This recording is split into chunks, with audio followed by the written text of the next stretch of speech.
Think about the last time you were truly, completely focused on something. No phone, no notifications, no background noise pulling at your attention. Just you and the work, fully locked in. For most people, that feeling is rare, disturbingly rare. And according to Cal Newport in his book Deep Work, that rarity is costing you more than you know. Newport's core argument is deceptively simple. In a world drowning in distraction, the ability to focus deeply on difficult work is becoming both increasingly rare and increasingly valuable. Those two facts together create a powerful opportunity. If you can train yourself to concentrate deeply while everyone around you is scattered and distracted, you will produce better work, grow faster, and stand out in ways that are almost impossible to replicate. Newport calls this ability deep work, and the entire book is a manual for building it into your life. The first major concept Newport introduces is the deep work hypothesis itself, which states that the ability to perform deep work is the superpower of the 21st century. He is not speaking loosely. He draws a clear line between two types of professionals. There are those who can sit with a hard problem for hours, think through it carefully, and produce something genuinely excellent. And then there are those who spend their days reacting, replying, attending meetings, and handling an endless stream of small requests. Both groups are busy, but only one group is building something remarkable. Newport argues that the economy is quietly shifting to reward depth over busyness, and most people are on the wrong side of that shift without realizing it. To understand why focus has become so hard, Newport introduces the concept of shallow work, which he defines as tasks that are easy to perform, do not require intense concentration, and could often be done by someone with less experience or training.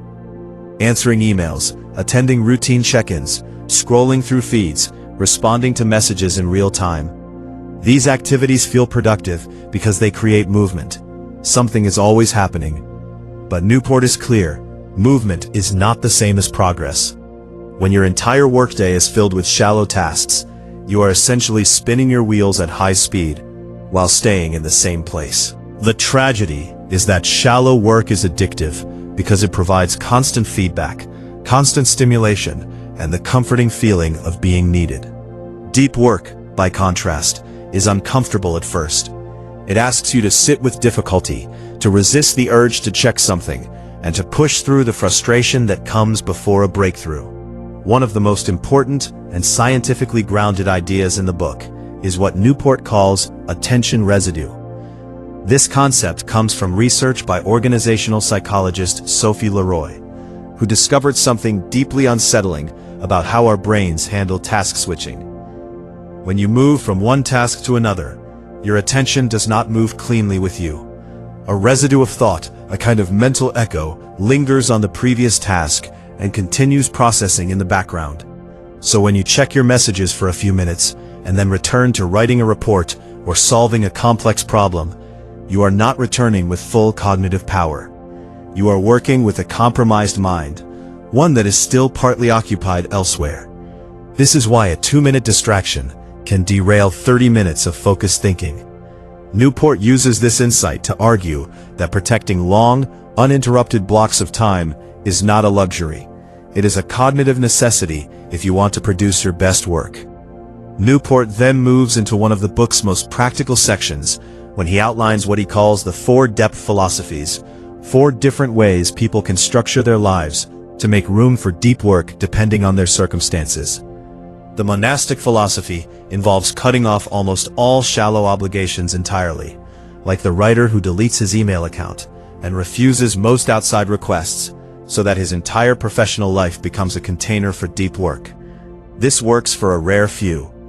The bimodal philosophy involves dividing your time into long stretches of deep focus, perhaps several days a week or entire seasons of the year, while spending the remaining time in normal, accessible mode. Carl Jung famously did this, alternating between his busy clinical practice in Zurich and long retreats to his quiet tower in Bollingen. The rhythmic philosophy is the most practical for most people and involves scheduling deep work at the same time every single day, making it a regular habit rather than something you attempt when inspiration arrives. The journalist philosophy, which is the most advanced, involves training yourself to drop into deep focus whenever you find an opening, the way a seasoned journalist can write on a deadline in a noisy newsroom.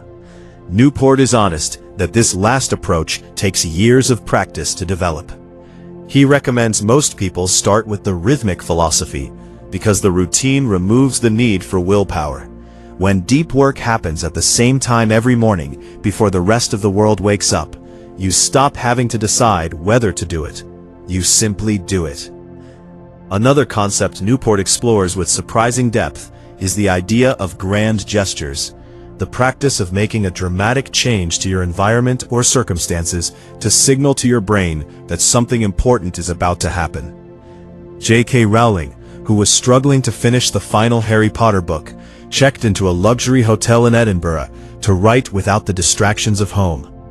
The gesture was not just a change of scenery, it was a commitment, a physical statement that this work matters enough to invest in extraordinary circumstances.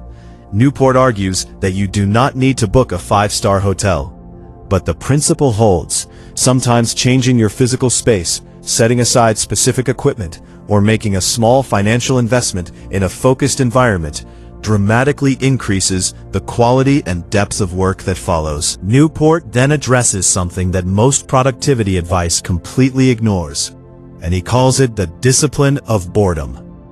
He argues that one of the hidden reasons people struggle to focus is that they have conditioned their brains to demand constant stimulation.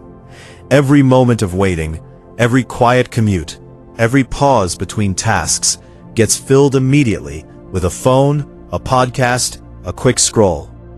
And while this feels harmless, it is actually training your brain to be allergic to stillness. Newport is blunt about this. If you seek distraction whenever you feel bored, you cannot expect to suddenly concentrate deeply when it matters. The capacity for sustained focus is built during the moments when you resist the pull of easy stimulation. He suggests practical exercises like scheduling when you will use the internet and then strictly keeping yourself offline outside those windows, or deliberately letting your mind sit quietly with a problem during a walk or a commute instead of filling that time with content. These practices feel uncomfortable at first, but they rebuild the neural pathways that deep work depends on. One of the most practically useful concepts in the book is what Newport calls the 4 disciplines of execution, a framework he borrows from business strategy and applies to personal deep work practice. The first discipline is to focus on the wildly important, meaning you should identify a small number of truly meaningful goals and concentrate your deep work on those, rather than spreading your focus across too many objectives. The second discipline is to act on lead measures, which means tracking your inputs, specifically the number of hours spent in deep work each week, rather than just measuring outcomes. Outcomes are lagging indicators. Hours of deep work are something you can control today. The third discipline is to keep a compelling scoreboard, a simple visual record of your deep work hours that makes your progress visible and creates a sense of accountability. Newport describes keeping a physical calendar where he marks an X on every day he completes his deep work block, and how the growing chain of X marks becomes its own motivation to keep going. The fourth discipline is to create a cadence of accountability, meaning you regularly review your deep work practice, assess what is working, and adjust accordingly. Newport also addresses what happens at the end of a deep work day through a concept he calls the shutdown ritual. He argues that the inability to mentally disconnect from work is not a sign of dedication. It is a sign of poor cognitive management. Research on attention restoration suggests that the mind needs genuine downtime to consolidate learning, process complex problems subconsciously, and replenish the mental energy required for focus. Newport recommends creating a consistent end-of-day ritual that involves reviewing your task list, closing open loops, and making a specific plan for the next day before mentally declaring work over. Once the ritual is complete, you give yourself full permission to be present in the rest of your life. The key insight is that this is not laziness. Evenings spent truly resting, without checking email or mentally rehearsing tomorrow's challenges, actually make the next day's deep work sharper and more productive. What makes deep work so lasting as an idea is that Newport is not simply offering a time management trick. He is making a larger argument about what kind of life is worth living and what kind of work is worth doing. He draws on the philosophy of craftsmanship to suggest that the experience of being fully absorbed in something difficult, of pushing your abilities to their edge and producing something of real quality, is one of the deepest sources of satisfaction available to human beings. This is not about becoming a productivity machine. It is about reclaiming something that distraction has quietly stolen from most of us. The experience of doing our best work and knowing it. Every day, the world gets louder, faster, and more insistent on your attention. Every day, the pull toward the shallow and the immediate grows stronger. And every day, the people who resist that pull, who sit down and think deeply about hard things and build the discipline to do it consistently, move further ahead in ways that cannot be easily copied or competed with. Deep work is not a secret strategy.